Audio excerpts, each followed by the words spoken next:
ಕೊರಟಗೆರೆ ತಾಲೂಕಿನ ಧಾರ್ಮಿಕ ಕ್ಷೇತ್ರ ಸಿದ್ದರಬೆಟ್ಟದಲ್ಲಿ ಬಾಳೆಹೊನ್ನೂರು ಶಾಖಾ ಮಠದ 18ನೇ ವಾರ್ಷಿಕೋತ್ಸವ ಹಿನ್ನೆಲೆ ಸಾಮೂಹಿಕ ವಿವಾಹ ಕಾರ್ಯಕ್ರಮ ಜೂನ್ 9ರಂದು ನಡೆಯಲಿದ್ದು ಸುಮಾರು 30 ಜೋಡಿಗಳು ಸಪ್ತಪದಿ ತುಳಿಯಲಿದ್ದಾರೆ ಎಂದು ಕೆಪಿಸಿಸಿ ಕಾರ್ಮಿಕ ವಿಭಾಗದ ಪ್ರಧಾನ ಕಾರ್ಯದರ್ಶಿ ಕೆಬಿ ಲೋಕೇಶ್ ತಿಳಿಸಿದರು.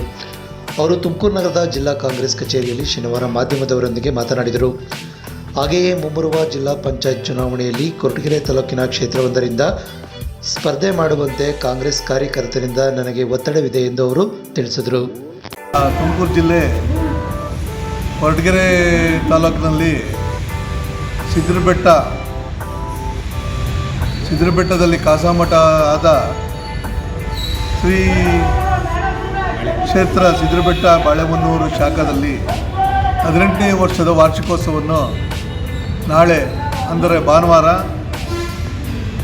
9/6/2024 ಭಾನುವಾರ ಬೆಳಗ್ಗೆ 10 ಗಂಟೆಯಿಂದ ಸಿದ್ದರಬೆಟ್ಟದಲ್ಲಿ ವಾರ್ಷಿಕೋತ್ಸವ ಸಮಾರಂಭ ನಡೆಯಲಿದೆ. ಅದಕ್ಕೆ ಮುಖ್ಯವಾಗಿ ನಮ್ಮ ಬಾಳೆಹೊನ್ನೂರು ಶಾಖಾ ಮಠದ ಸ್ವಾಮೀಜಿಯವರು ಹಾಗೂ ನಮ್ಮ ಬಾಳೆಹೊನ್ನೂರು ಶಾಖಾ ಮಠದ ದೊಡ್ಡ ಸ್ವಾಮೀಜಿಯವರು ಎಲ್ಲ ಭಾಗವಹಿಸ್ತಾ ಇದ್ದಾರೆ. ಅದರಲ್ಲಿ ಅಧ್ಯಕ್ಷತೆಯನ್ನು ನಮ್ಮ ಕೊರಟಗೆರೆ ಜನಪ್ರಿಯ ಶಾಸಕರಾದ ಹಾಗೂ ಗೃಹ ಮಂತ್ರಿಗಳಾದ ಪರಮೇಶ್ವರ್ ಜಿಯವರು ಬಂದು ಭಾಗವಹಿಸ್ತಾ ಇದ್ದಾರೆ ಅವರ ಅಧ್ಯಕ್ಷತೆಯಲ್ಲಿ. ಹಾಗೂ ಎಲ್ಲ ನಮ್ಮ ತುಮಕೂರು ಜಿಲ್ಲೆಯ ನಮ್ಮ ಮಿನಿಸ್ಟ್ರುಗಳಾದ ನಮ್ಮ ರಾಜಣ್ಣವ್ರು ಇರ್ಬೋದು, ನಮ್ಮ ಶ್ರೀನಿವಾಸ್ ಅವರು ಇರ್ಬೋದು, ನಮ್ಮ ಗ್ರಾಮಾಂತರ ಗೌರಿಶಂಕರ್ ಅವರು ಇರ್ಬೋದು, ಹಾಗೂ ನಮ್ಮ ತಿಪ್ಟೂರು ಶಾಸಕರಾದ ಷಡಾಕ್ಷರಿ ಅವರು ಇರ್ಬೋದು, ಎಲ್ಲ ಸಮಾರಂಭಕ್ಕೆ ಭಾಗವಹಿಸ್ತಾ ಇದ್ದಾರೆ. ಇದು ಅದ್ಧೂರಿಯಾಗಿ ಇದು ನಡೆಯೋ ಒಂದು ದೊಡ್ಡ ಪ್ರೋಗ್ರಾಮ್ ಆಗಿದೆ. ಇದರಲ್ಲಿ ಸುಮಾರು 29ರಿಂದ 30 ಜೋಡಿ ವಿವಾಹ ಮಹೋತ್ಸವವನ್ನು ಸ್ವಾಮೀಜಿಯವರ ಅಧ್ಯಕ್ಷತೆಯಲ್ಲಿ ನಡೆಯಲಿದೆ. ಇದರಲ್ಲಿ ಧರ್ಮಸ್ಥಳದ ವೀರೇಂದ್ರ ಹೆಗ್ಗಡೆಯವರು ಪ್ರತಿ ವರ್ಷದಂತೆ ಈ ಸಲಿನೂ ಗಂಡು ಹೆಣ್ಣುಗಳಿಗೆ ತಾಳಿಯನ್ನು ಕೊಡೋ ಭಾಗ್ಯವನ್ನು ಧರ್ಮಸ್ಥಳದ ನಮ್ಮ ವೀರೇಂದ್ರ ಹೆಗ್ಗಡೆಯವರು ಒಪ್ಪಿಕೊಂಡಿದ್ದಾರೆ. ಇದು ಅದೇ ರೀತಿ ನಮ್ಮ ಎಲ್ಲ ನಮ್ಮ ಕೊರಟಗೆರೆ ಭಕ್ತರಿರ್ಬೋದು, ಮಧುಗಿರಿ ಭಕ್ತರಿರ್ಬೋದು, ಇದೆಲ್ಲ ಸಹಕಾರ ಕೊಟ್ಟು ಇದು ವಿಜೃಂಭಣೆಯಿಂದ ಪ್ರತಿ ವರ್ಷ ನಡೀತಾ ಇದೆ. ಇದೇ ಥರ ನಮ್ಮ ಶಾಖಾ ಮಠ ಹೀಗೆ ಮುಂದುವರ್ಕೊಂಡು ಹೋಗ್ತಾ ಇದೆ. ಇದನ್ನೆಲ್ಲ ಸಹಕಾರದಿಂದ ನಾಳೆ ಬಂದು ಎಲ್ಲ ಯಶಸ್ವಿಯಾಗಿ ನಮ್ಮ ಭಕ್ತರು ಎಲ್ಲ ಬಂದು ಯಶಸ್ವಿಯಾಗಿ ಈ ಪ್ರೋಗ್ರಾಮ್ನ ನಡೆಸ್ಕೊಡ್ಬೇಕು ಅಂತ ನಾವು ಕಳಕಳಿಯಿಂದ ಕೇಳ್ಕೊತಾ ಇದ್ದೀವಿ. ನಾನು ಕೊರಟಗೆರೆ ಹಾಗೂ ತುಮಕೂರು ಜಿಲ್ಲೆಯ ವೀರಶೈವ ಮುಖಂಡರಾದ ಕೆಬಿ ಲೋಕೇಶ್ ಹಾಗೂ ಮಠದ ಭಕ್ತರು ಹಾಗೂ ನಾನು ಈ ಹಿಂದೆ ಈ ಮಠದಲ್ಲಿ ನಾನು ಸುಮಾರು ವೀರಭದ್ರಯ್ಯನವ್ರ ಜೊತೆಯಿಂದನೂ ಈ ಮಠಕ್ಕೆ ನಾವು ಸೇವೆ ಸಲ್ಲಿಸಿದ್ದೀವಿ.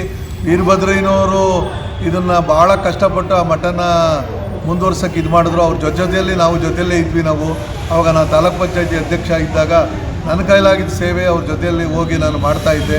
ಆ ಮಠ ಕಟ್ಟಕ್ಕೆ ಬೆಳೆಸಿ ಎಲ್ಲ ವೀರಶೈವರು ನಮ್ಮ ಹುಲಿಕುಂಟೆ ಮಲ್ಲಿಕಾರ್ಜುನ ಇರ್ಬೋದು, ಹಾಗೂ ನಮ್ಮ ಕಂಠಪ್ಪವ್ರು ಇರ್ಬೋದು, ಹಾಗೂ ಸುಮಾರು ಜನ ನಮ್ಮ ಪೈಜಾಮ ಚಂದ್ರಣ್ಣವ್ರು ಇರ್ಬೋದು, ಅವರು ಅದರಲ್ಲಿ ಭಾಳ ಆಸಕ್ತಿಯಿಂದ ಅದನ್ನು ಇದು ಮಾಡಿದ್ದಾರೆ. ಅದೇ ರೀತಿ ನಮ್ಮ ಕೊರಟಗೆರೆ SSR ಹೋಟ್ಲು ಸದಾಶಿವಯ್ಯನವ್ರು ಇರ್ಬೋದು, ಇವತ್ತು ಜೀವಂತರಾಗಿದ್ದಾರೆ. ಆದ್ರೂ ಅವರ ಶ್ರಮ ಇದೆ ಅಂತ ಇವತ್ತು ಜ್ಞಾಪಿಸ್ಕೊಳಕ್ಕೆ ನಾನು ಇಷ್ಟಪಡ್ತೀನಿ. ಸದಾಶಿವಯ್ಯನವ್ರು ಇರ್ಬೋದು, ಅನ್ನಪೂರ್ಣಮ್ಮನವ್ರು ಇರ್ಬೋದು, ಅವರೆಲ್ಲ ಇದಕ್ಕೆ ಭಾರಿ ಇದು ಮಾಡಿದ್ದಾರೆ. ಈಗ ಮಠದಲ್ಲಿ ಸುಮಾರು ಜನ ಹೊಸಬ್ರು ಬಂದು ಇನ್ನೂ ಹೆಚ್ಚಿಗೆ ಬಂದಿದ್ದಾರೆ. ಬಟ್ ಹಳಬರು ಕಟ್ಟಿದ್ದಕ್ಕೆ ಇವತ್ತು ಆ ಮಠಕ್ಕೆ ಒಂದು ಒಳ್ಳೆಯ ಹೆಸರು ಬಂದಿರೋದು ಅಂತ ಹೇಳ್ತಾ ಕಾರಣ ಅವರ ಒಂದು ಶಕ್ತಿ ಬಲ, ಹಣಬಲದಿಂದ ಅವರು ವಿನ್ ಆದರು. ಸರ್, ಮೂಲ ಕಾಂಗ್ರೆಸ್ಸಿಗರಿಗೆ ಕೊಟ್ಟಿದ್ರೆ ಗೆಲ್ಬೋದಿತ್ತ ಸರ್? ಈಗ ಸರ್, ಮೂಲ ಕಾಂಗ್ರೆಸ್ನವರಿಗೆ ಕೊಟ್ಟು ಕೈ ಜೋಡಿಸಿ ಎಲ್ಲ ಮಾಡಿದರೆ ಮೂಲ ಕಾಂಗ್ರೆಸ್ನವರು 100% ವಿನ್ ಆಗೋರು. ಇವತ್ತು ನಮ್ಮ ಮುರಳೀಧರ ಆಲಪ್ನವರೇ ಕೊಟ್ಟಿದ್ರೆ ಇವತ್ತು ಈ ಲೀಡ್ನಲ್ಲಿ ನಾವು ಸೋಲ್ತಾ ಇರಲಿಲ್ಲ. ಇವತ್ತು 1.25 ಲಕ್ಷ ಲೀಡ್ನಲ್ಲಿ ನಾವು ಯಾವುದೇ ಕಾರಣಕ್ಕೂ ಸೋಲ್ತಾ ಇರಲಿಲ್ಲ. ನಾವು ಇವತ್ತು ಒಂದು ಲೆಕ್ಕಾಚಾರದಲ್ಲೇ ಇರ್ತಿದ್ವಿ. ನಾವು ಇವತ್ತು ಎಲ್ಲ ಥರನೂ ಇವತ್ತು ಏಕ್ದಮ್ ಅವರು ಆ ಕಡೆಯಿಂದ ಬಂದರು, ಈ ಕಡೆ ಸೇರಿಸ್ಕೊಂಡ್ರು, ಇದು ಮಾಡಿದ್ರು, ಅವೆಲ್ಲ ಭಾರಿ ಕಷ್ಟ ಇದೆ. ಇವತ್ತು ಹೇಳ್ಬೋದು ಅಂದರೆ ಮುದ್ದನ್ಮೇಗೌಡರು ಕೆಟ್ಟವರು ಅಂತ ನಾವು ಯಾವ ಕಾರಣಕ್ಕೂ ಹೇಳಲ್ಲ. ಸರ್, ಇದರಲ್ಲಿ DT ಶ್ರೀನಿವಾಸ್ ಅವರು ಏನು ಮಾಡಿದ್ರು ಅಂದರೆ, ಫಸ್ಟ್ ಅವರು ಟಿಕೆಟ್ ಅನೌನ್ಸ್ ಆಗ್ತಿದ್ದಂಗೆ ನಮ್ಮ ರಮೇಶ್ ಬಾಬು ಅವರು ಬಂದು ಪತ್ರಿಕಾಗೋಷ್ಠಿ ಕೊಟ್ಟರು. ಅವತ್ತಿನಿಂದ ಹಿಡ್ಕೊಂಡು ಎಲೆಕ್ಷನ್ ಮುಗಿಯೋವರೆಗೂ ಶ್ರಮ ವಹಿಸಿ ಡಿ ಟಿ ಶ್ರೀನಿವಾಸ್ ಅವರು ಕೆಲಸ ಮಾಡ್ತಾಯಿದ್ರು. ಅವರು ಎಲ್ಲ ಸಂತೃಪ್ತಿಯಾಗಿ ಯಾವ ಬೂತಲ್ಲೆಲ್ಲ ನೋಡಿ, ಕೊರಟಗೆರೆ ಇರ್ಬೋದು, ತುಮಕೂರು ಇರ್ಬೋದು, ಗುಬ್ಬಿ ಎಲ್ಲ ಕಡೆ ಬೂತ್ಗಳಲ್ಲೂ ಅವರ ಜನಪ್ರಿಯತೆ ಹಂಗೆ ಬರ್ತಾಯಿತ್ತು. ಅದೇ ಥರ ನಾವು ಅವ್ರು ಗೆಲ್ತಾರೆ ಅನ್ನೋ ವಿಶ್ವಾಸಕ್ಕೆ ಎಲ್ಲರನ್ನೂ ಅವರು ವಿಶ್ವಾಸಕ್ಕೆ ತೊಗೊಂಡೋದ್ರು. ಎಲ್ಲ ಲೀಡರ್ಸ್ನೂ ಅವರು ವಿಶ್ವಾಸಕ್ಕೆ ತೊಗೊಂಡೋದ್ರು. ಅದರಿಂದ ಇವತ್ತು ಅವ್ರಿಗೆ ಗೆಲುವಿಗೆ ಕಾರಣ ಇರ್ಬೋದು. ಬಟ್ ಆದರೆ ನಮ್ಮ ಗೃಹ ಮಂತ್ರಿಗಳ ಎಫೆಕ್ಟು ಇದಕ್ಕೆ ಭಾಳ ಅವರು ಅವ್ರು ಇರ್ಬೋದು, ಮುರಳೀಧರ ಅಲ್ಲಪ್ಪನವ್ರು ಇರ್ಬೋದು, ಈಗ ನಾವಿರ್ಬೋದು, ನಾವು ಕೆ ಬಿ ಲೋಕೇಶ್ ಇರ್ಬೋದು, ಸುಮಾರು ಜನ ನಮ್ಮ ಅಧ್ಯಕ್ಷರು, ನಮ್ಮ ತುಮಕೂರು ಜಿಲ್ಲಾ ಅಧ್ಯಕ್ಷರಿರ್ಬೋದು, ಹಾಗೂ ಎಲ್ಲ ನಮ್ಮ ಶೆಲ್ ಅಧ್ಯಕ್ಷರುಗಳಿರ್ಬೋದು, ಎಲ್ಲರೂ ವಾಲಂಟಿಯರ್ಗೆ ಎಲ್ಲ ಮೇಸ್ಟ್ಗಳನ್ನ ಎಲ್ಲೆಲ್ಲಿ ಇದ್ದಾರೋ ಅವ್ರನ್ನೆಲ್ಲ ಹಿಡ್ಕೊಂಡು ಮಾಡೋದು, ಅವ್ರಿಗೆ ಕನ್ವಿನ್ಸ್ ಮಾಡೋದು, ಅವ್ರನ್ನ ನಮಗೆ ಡಿ ಟಿ ಶ್ರೀನಿವಾಸರಿಗೆ ಕೊಡಿ.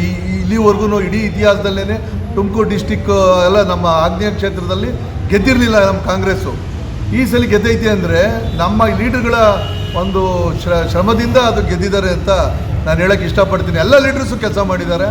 ಇದು ಅದೇ ಥರ ಅವರು ಯಾವ ಥರ ಓಡಾಡಿದ್ರು ಶ್ರೀನಿವಾಸ್ ಆ ಥರ ಓಡಾಡಿದಂಗೆ ನಮ್ಮ ಮುದ್ದಲ್ಮೇಗೌಡರು ಓಡಾಡಿದ್ದಿದ್ರೆ ಅವರು 100% ವಿನ್ ಆಗಿರೋರು. ಬಟ್ ಅವರು ಆ ಥರ ಕೆಲಸ ಮಾಡಲಿಲ್ಲ. ಅದು ಕುಲ್ಲಂಕುಷವಾಗಿ ನಾನು ಹೇಳ್ತಾ ಇದ್ದೀನಿ. ಇದರಲ್ಲಿ ಅಭ್ಯರ್ಥಿಯ ಸ್ವಯಂಕೃತ ಅಭ್ಯರ್ಥಿಯ ಸ್ವಯಂಕೃತ ಅಪರಾಧ ಅಂತ ಹೇಳಕ್ಕೆ ನಾನು ಇಷ್ಟಪಡ್ತೀನಿ.